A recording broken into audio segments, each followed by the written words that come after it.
부동산에서 빼놓을 수 없는 부동산과 금리 이야기 한번 살펴보겠습니다.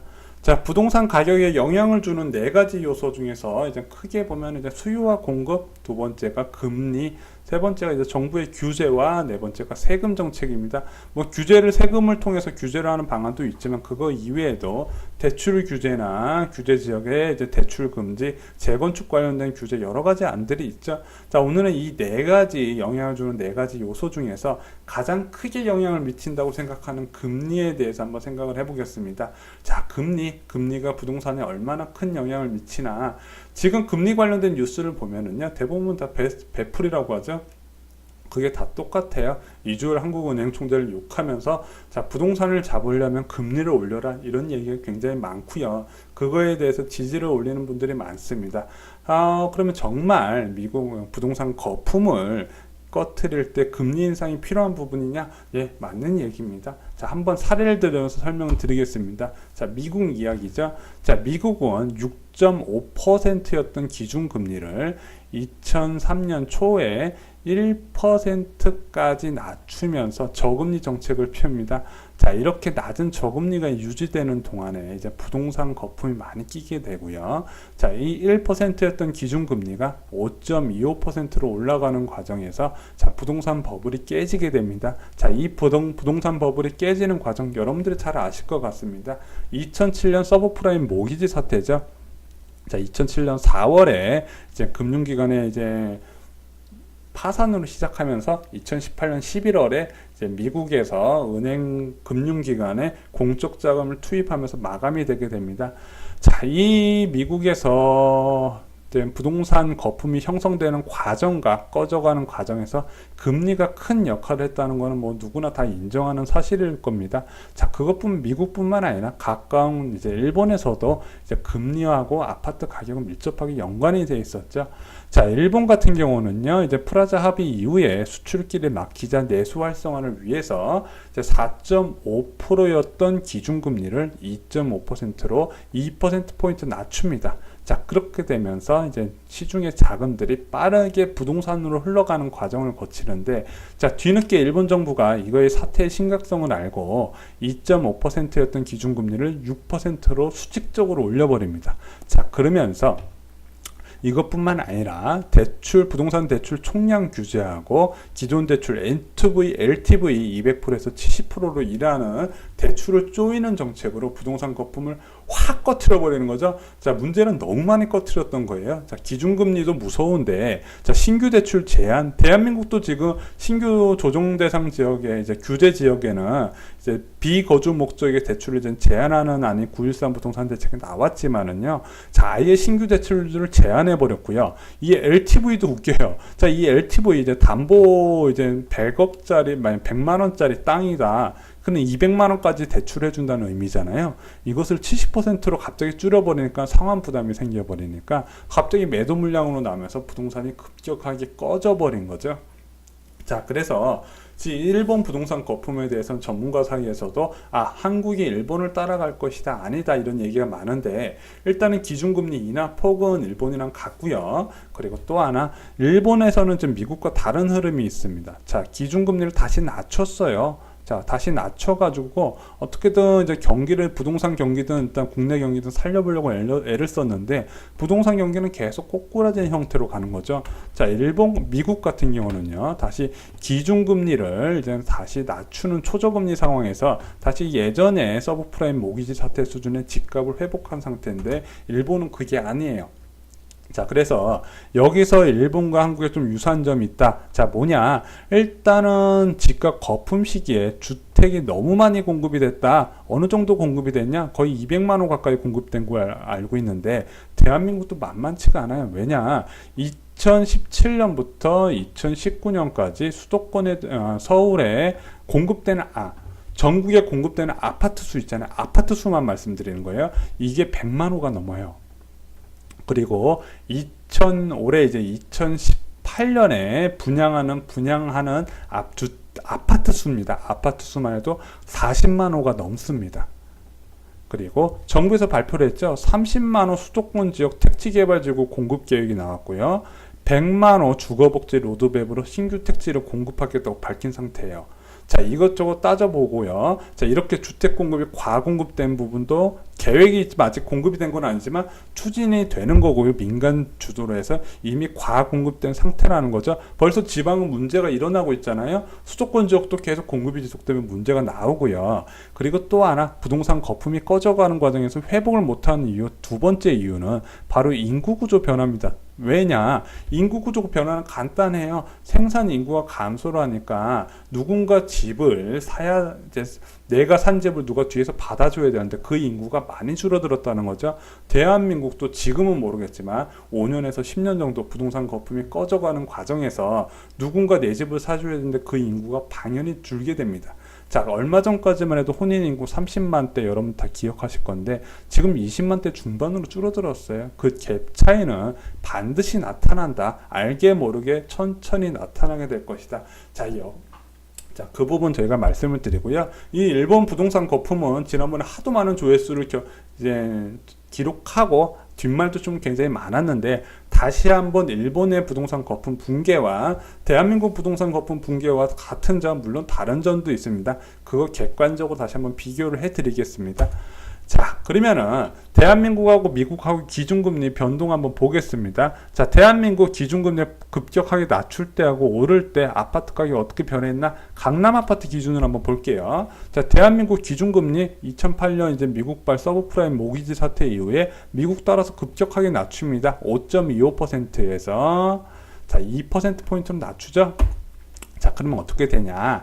자, 이 빨간색으로 기준금리 낮추는 상황이 어떻게 되냐면은 2009년 1월에 서브프라임 모기지 사태로 집값이 12억 8천, 19억짜리가 12억 8천으로 폭락했다가 기준금리를 확 낮추니까 다시 15억대로 회복을 합니다. 그리고 나서 자, 이명박 정권 들어와서 이제 기준금리를 빠르게 올릴 수밖에 없는 여건이 돼요. 왜 올린지 아시죠? 소비자 물가가 너무 빠르게 올라서 기준금리를 올렸어요. 언제 2%에서 3.25%로 1.25% 올렸습니다. 자, 그러면서 집값이 다시 폭락을 하게 되는 거죠. 자, 그래서 집값이 가장 저렴했던 시기 보통 2012년, 2013년을 꼽는데 그 시기 보면 금리하고 밀접하게 연관된 걸 아실 겁니다. 자, 그럼 이쯤에서 대한민국 기준금리 굉장히 궁금하실 겁니다. 어떻게 될까요?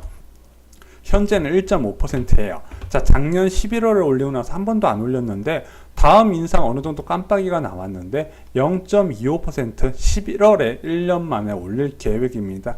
자, 그래서 지금 10월 18일 날 올리느냐 11월 31일 날 올리느냐 이 택일만 남았는데 대부분의 아마 이제 언론들은 11월 30일을 이제 지목하는 것 같습니다. 자, 그리고 일부 이제 외국계 증권사 같은 경우는 10월 18일 정도를 예상하는데 보통 이렇게 이제 의견이 갈리면은요, 다수가 지정하는 11월이 되더라고요. 자, 그러면은 자, 여기서 조금 걱정이 되실 겁니다. 자, 그럼 이번에 미국에서 금리 인상하면 부동산이 폭락하나요? 답변 써놨죠? 아닙니다. 자, 왜냐? 부동산 거품 붕괴는 금리 인상 속도가 중요한 거예요. 자, 미국 서브프라임 모기지 사태 이전 금리 인상 보면은요, 기준금리 1%에서 무려 5.25%로 4.25% 올렸고요. 미국 부동산 붕괴 이전의 금리 인상 보면은 2.5%에서 6%로 3.5포인트를 1년 만에 기간에 팍 올려버립니다. 자, 대한민국 그렇게 올릴 수 있을까요? 그렇게 못 올립니다. 자, 이주열 한국은행이 뭐 비둘기 팔아서 그런 게 아니라 지금 대한민국 여건이 최대 호황을 기록하고 있는 미국을 따라서 못 올려요. 자, 현재 1.5에서 11월에 1.75로 올린다 치고 2019년에 예상을 해봐도 만화의 두 차례예요. 자, 외국인 자본 유출이 없다고 보면은 만화의 두 차례고요. 보수적으로 가면 한 차례 올릴 수도 있습니다. 자, 미국은 어떻게 올릴까요? 자, 2018년 이제 12월이 되면요, 2.5%로 이제 대한민국이랑 한 1% 차이가 날 건데, 올해 11월 올리면 0.75% 차이 나는 거로 올해는 끝나는데, 내년에도 세 차례에서 네 차례 얘기가 나옵니다. 그럼 세 차례만 올렸다 치더라도 3.25%까지 올려요. 자, 그러면은 많은 분들이 미국에서 기준금리를 올리는데 왜 대한민국은 안 올리냐, 자본 유출이 되면 어떨 거냐 이렇게 걱정을 하는데, 한국은행도 무조건 자본 유출 걱정, 부동산을 잡기 위해서 기준금리를 결정하는 건 아니거든요. 물론 이주열 한국은행 총재가 너무 이론적으로 기준금리 인상을 좀 결정하는 것 같긴 한데, 일단 한국이 미국처럼 이 수준으로 기준금리를 올리려면 몇 가지 조건이 있어요. 첫 번째, 자, 취업자 수, 그리고 물가 상승률, 경제 성장률이 제가 볼 때는 이제 어느 정도 한국은행에서 이제 인정하는 조건이 충족이 돼야 되는데, 자, 취업자 수 작년 수준 정도까지 나와야 되는데, 자, 지금 작년 수준이 아니라 작년에 10분의 1 수준이고요. 9월 기준으로 보면은 제가 볼 땐 마이너스로 넘어갈 확률이 크다. 지금 마이너스 수준 얘기가 나오고 있어요. 자, 그리고 물가 상승률 2.0% 나와야 되는데, 자, 8월까지 제가 알기로는 1.4% 상승이었어요. 그런데 그나마 다행인 건 9월에 1.9% 상승이라는 얘기가 나와요. 자, 경제 성장률 지금 3% 이상 나와야 되는데 지금 2.8% 얘기가 나오고 있잖아요. 그럼 적어도 내년에는 이 정도 수치가 나와야 되는데, 경제 성장률 지금 무역 전쟁으로 지금 중국 수출에 절대적인 큰 비중을 차지하는 한국 경제가 3%를 유지할까 쉽지 않을 것 같아요. 자, 물가 상승률은 어느 정도 된다고 치고, 자, 취업자 수 증가, 이것도 얘기가 말이 굉장히 많은데, 일반적으로 취업자 수 증가는 신규 취업자에다가 은퇴자를 빼야 돼요. 그런데 신규 취업자 인구가 더 많아야 되는데, 여러분 아시다시피 지금 20대 인구가 60만 대로 줄어드는 상태예요. 그러면서 취업자 수 증가가 꾸준히 이어지기 어렵다는 거죠. 자, 그래서 한국은행에서 내년에 금리 인상 조건을 충족시키기, 내부적인 요건으로 대한민국이 잘 나가서 금리를 올리기는 어려운 상황이라는 거죠. 자, 그러면 두 번째 이유 있어요. 아까 이제 네티즌들이 말씀하신 것처럼 외국 자본 유출이 심각할 때 어떤 거냐? 주식이나 채권에서 외국 자본이 빠르게 이제 빠져나가면서 금융에 혼란이 오면은 어쩔 수 없이 올려야 된다는 거죠. 지금 그런 국가들 많이 있어요. 대부분 필리핀, 터키, 또 어디죠? 필리핀, 터키,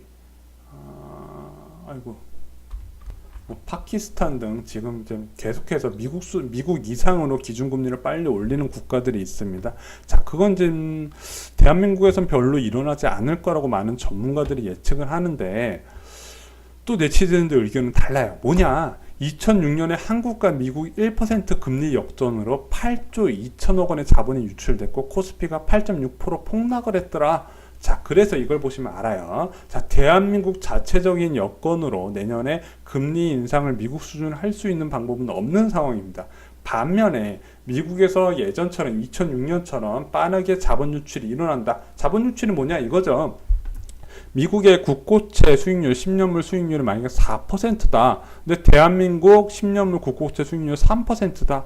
그러면 당연히 더 큰 수익을 위해서 일로 가겠죠. 왜냐? 중장기적으로 보면 달러가 강세고 원하는 약세를 띌 거니까. 자, 그럼 이쪽으로 외국인 투자 자본이 빠르게 이동한다는 거고, 미국 경제가 호황이니까 당연히 미국 자본은 증시로 자본이 더 빨리 흘러간다는 거죠. 세계의 풀림, 이제 달러화가 미국으로 다시 돌아간다는 뜻이죠. 자, 그러면서 자본 유출이 있으면은 어쩔 수 없이 금리 인상을 할 수밖에 없을 것이다. 자, 결론 여기서 내드려 보겠습니다. 자, 부동산 폭락을 가져올 금리 인상, 급격한 금리 인상은 결국엔 외국인 투자 자본 흐름에 달려 있더라. 자, 그래서 부동산을 볼 때 단순하게 그 지역 호재의 악재만 보실 게 아니라 외국인 투자 자본 흐름도 같이 보셔야 된다. 자, 그에 따른 금리 인상 효과도 여러분들이 이제 예상하실 수 있는 부분이다. 급격한 금리 인상이 부동산 폭락을 가져온 건 맞는 얘기지만 당장 내년에 급격한 금리 인상은 조금 어려운 부분이 있다. 이렇게 말씀을 드립니다. 이상으로 쇼킹 부동산 마치겠습니다. 좋아요하고